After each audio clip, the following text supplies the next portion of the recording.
Ya. Assalamualaikum warahmatullahi wabarakatuh. Baiklah, kembali lagi kita di video kita kali ini ya, membahas tentang manajemen usaha baru. Oke, yang mana di video kita sebelumnya kita sudah membahas sedikit banyaknya tentang inovasi. Dan pada video kita kali ini kita akan melanjutkan tantangan apa sih ya dalam pengimplementasian sebuah inovasi itu, tantangannya apa saja gitu kan. Jadi inovasi di sini sangatlah penting ya untuk banyak hal, terutama ya dalam bisnis, termasuk dalam kesuksesan dan juga umur panjang bagi sebuah bisnis ataupun usaha ya katakanlah ya. Namun menjadi inovatifnya itu tidaklah mudah karena kan tidak banyak orang yang dapat bisa melakukannya ya. Jadi bisa dibilang setengah perjuangan dari inovasi ini adalah untuk mengetahui apa yang menghalanginya. Jadi kita harus flashback dulu ke belakang ya. Nah, saat melaksanakan perubahan, ya tentu saja akan selalu ada yang namanya tantangan ya, yang mengiringi daripada perjalanan apa saja gitu ya dalam sebuah perubahan.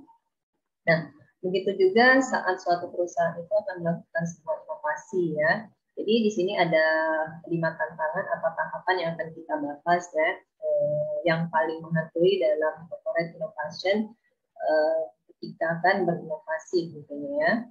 Kita lihat apa saja. Jadi di sini ada 5 penghalang utama dalam melakukan sebuah inovasi dan juga cara mengatasinya. Jadi dengan mengetahui hambatan dan juga cara untuk mengatasi di mana nanti akan diharapkan akan bisa membuat pimpinan perusahaan itu lebih mudah untuk memperhitungkannya ya, dan kita bisa membuat rencana untuk berinovasi ke depannya.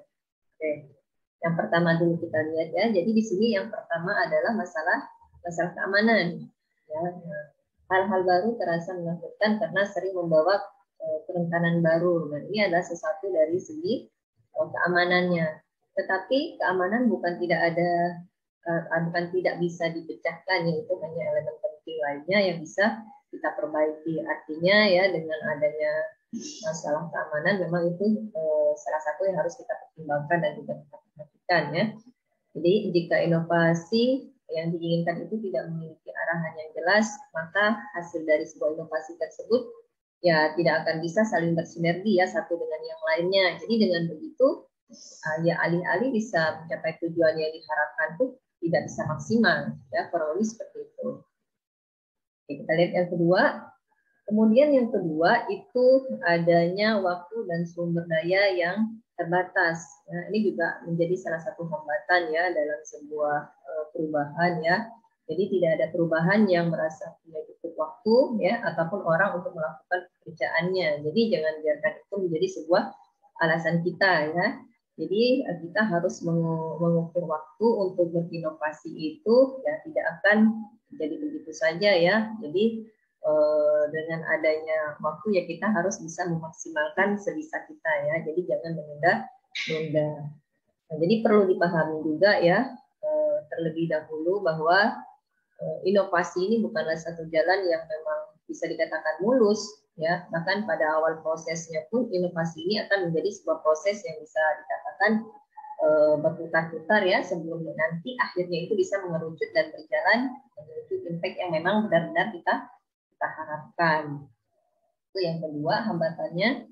Kemudian yang ketiga hambatannya itu adalah bisa dikatakan dari segi anggaran atau dari finance-nya ya, anggaran terbatas ataupun bisa dikatakan tidak sama sekali. Nah, jadi uang itu bisa menjadi lebih sulit untuk dilewati ya, karena ya, orang yang memegang dompet itu biasanya cenderung lebih menginginkan taruhan yang aman ya, bisa dikatakan berjalan di posisi aman. Dan ide-ide yang inovatif menurut definisi itu tidak bisa dibuktikan ya. Jadi ada kemungkinan kita juga bisa bertanya-tanya mengenai berapa hal yang memang sebelumnya menjadi standar dari sebuah perusahaan ya terkait dengan sebuah anggaran ya. Jadi tentu saja kondisi tersebut bisa cukup challenge juga ya untuk bisa menimbulkan revisi ya, karena pada awal proses dari sebuah inovasi itu akan dibutuhkan yang namanya komitmen yang memang memang benar-benar harus kuat ya agar sebuah proses daripada inovasi itu bisa berjalan dengan baik. Nah, jadi ini di poin ketiganya. Kita next di poin keempatnya ya. Nah, untuk poin keempat, kurangnya keahlian ya bisa dikatakan ini juga salah satu hambatan ya, bukan sekedar hanya kita tutup-tutup untuk membuat sebuah inovasi atau merubah segala sesuatunya, tapi kita kurang keahlian atau kurang teliti bisa dikatakan ya, atau tidak memahami gitu ya. Jadi jauh lebih mudah untuk berinovasi jika kita memiliki orang yang tahu ataupun cara untuk melakukan hal-hal baru ya, daripada terus-menerus untuk mencampuri cara-cara lama ya. Jadi kita harus tetap mengorek keahlian ya, baik dari diri kita sendiri maupun orang yang memang benar-benar ahlinya gitu kurang lebih. Jadi untuk melakukan sebuah inovasi ini mungkin saja kita itu memerlukan pembuka pagar bisa dikatakan ya, untuk fungsi-fungsi yang memang ada. Nah, jadi kemungkinan dari pagar fungsi inilah nantinya yang dikatakan belum siap itu untuk bisa dibuka, atau orang-orang yang di dalamnya itu belum siap untuk membuka diri dan juga pikirannya ya. Jadi maka inovasi itu yang bisa dijalankan malah nantinya akan stuck di tempat ya. Karena apa? Karena memang ya, kembali lagi kurangnya keahlian tadi ya. Jadi memang benar-benar harus kita asah dan benar-benar kita harus bisa memilah orang-orang yang memang ahli di bidangnya ya, untuk lebih tahu cara untuk melakukan apa yang akan kita inovasikan. Jadi kurang lebihnya seperti itu. Kita next. Kemudian yang kelima itu tentang penerimaan ataupun adopsi daripada penggunanya. Jadi bahkan ya di sini bisa dikatakan dari salah satu hambatan terakhir dari 5 poin yang saya katakan tadi ya. Jadi bahkan jika seorang pemimpin itu menerobos semua hambatan lain, maka mereka masih perlu meyakinkan bahwa pelanggannya ya, untuk bisa mengambil keuntungan dari hal yang baru. Ya, kita bisa mengambil keuntungan dari hal yang baru. Karena memang ya sebuah inovasi ini tidak bisa berhenti saat diluncurkan saja. Ya, tapi memang kita belum membutuhkan yang namanya adopsi daripada penggunaan untuk bisa meyakinkan pelanggan kita. Jadi inovasi ini juga merupakan proses yang bisa dibilang dinamis ya, sehingga memerlukan adanya sistem yang memang benar-benar mendukung ya daripada perubahan yang akan kita jalankan ya. Jadi dengan begitu kita bisa dengan mudah untuk bisa mengukur apakah inovasi yang kita lakukan ini sudah sesuai ataupun justru melenceng ya, kurang lebihnya seperti itu. Oke.